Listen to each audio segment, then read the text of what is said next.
Eu non agardo moito de La Voz de Galicia e o Correo Gallego, a súa calidade xornalística ven sendo pésima dende hai xa moitos anos,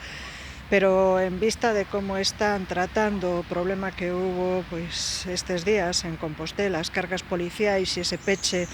daquela casa que funcionaba como centro cultural sen molestar os veciños, só teño que decir que sexades conscientes de que estamos xa en campaña electoral de vistas ás locais, que van a actuar subvencionados pola Xunta de Galicia con cartos públicos como veñen facendo como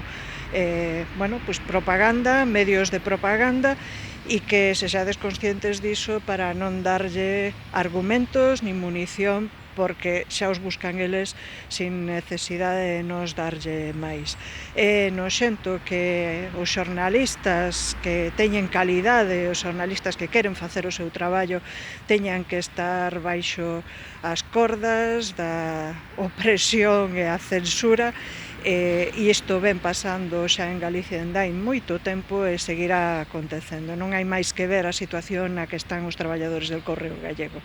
Sede conscientes diso, xa estamos en campaña.